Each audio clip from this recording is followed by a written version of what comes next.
Бид нар нэг талдаа нөгөө утаа төгжрөл гэд маш олон ийм асуудлын цуврал яригддаг мэдж байгаа. Нөгөө талдаа энэ нь өөрөө манай Улаанбаатар хотын Монгол улсын иргэдийн ань амжиргаа тэгээд хүний эрхийн асуудал яригддаг гэсэн үг. Маш том чухал сэдв гэдгийг би хэлэх гээд байгаа. За тэгэхээр энэ олон сэдв хүндж олон ч гэсэн нэг хамгийн гол халуун сэдв нүүрсэл ярих гэж бодож байна. Олон инженеруудыг сонссон. За гэр хорооллын иргэдийг бас сонсож байна. Тэгээд энэ өмнөх гишүүд ч гэсэн асууж байна. Амар төвшин болон бусд маань хангалттай сайн баталгаатай хариулт өгч чадахгүй байна. Тийм ч учраас нотлогдохгүй байгаа учраас иргэд бухимдалтай хэвээр байгаад байна. Бид иргэдийг төлөөлж сууж байгаагийн үед асуухаас өөр аргагүй, зөв шийдлийг хүлээхээс өөр арга, нэхээс өөр аргагүй гэсэн үг. За угаар үүсгэж байна. Угааргүй гэдгийг баталж чадахгүй байна. Энэ нь өөргөө цаана хүний айн насны асуудал шүү дээ.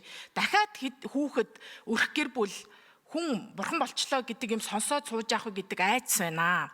За хоёрдугаарт эрчим хүчний нэмэлт зарцуулт яригдчих шүү дээ. Эрчим хүч. Нөгөө эрчим хүчээр дутагдаад байна. Эрчим хүчээр хангаж чадахгүй байна. Төсөн мөнгө хүрэлцэхгүй байна гэдсэн. Энэ эдийн засгийн хохиролтой байна.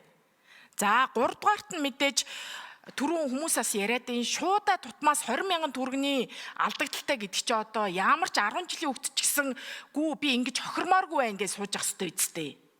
Тэгэхээр дахиад эдийн засгийн асуудал. За дөрөвдүгээрт нь чанарын асуудал яригдж байна. Сайжруулсан төлш гэхээр хүн чинь ямар ч инженер биш эсвэл энэ уул уурхайн салбарын бус нүүрстэй зуралдаг хүн хүртэл сайжруулсан түлшгээр сайжирсан байна гэд илчлэг нь сайжирсан байна гэж ойлгно шүү дээ. Гэтэл тэр нь харагдахгүй илчлэг харин ч хуучин Эрдэнэс 5-7 нүүрстэй харьцуулахад тийм давуу талтай шууд харагдахгүй байна. Энэ ерөөсө батлагдахгүй байна гэж хэлээд байна. Энэ дээр л нэг тодорхой сайн яриад гаач. Тэгээд өмнөх гишүүдийн хэлж байгаачлан иргэдэд айгүй хүндрэл үүсгээд байна. Энэ сошиалар ч гэсэн бичээд илээ штэ. Бид нар зах зээлийн нээлттэй зах зээлийн чөлөөт эдийн засгийн нийгэмд амьдарч байгаа. Гэтэл очр үүсгээд хар өвлийн үеийнээр очр үүсгээд улам дааруулаад авах үедээ иргэдээ гэртээч гадаач. Тэгэхээр яг хамаатан садан байна уу амарч шүү. Бусдад нь гэр хороолт очиж асууж сургалж гэнэ яг дотн ажиллаа хийсэн болоод хамгаалах зорилгоор биш яг чин сэтгэлээс хүн гэдэг утгаараа нэг сайхан хариулаачгүй.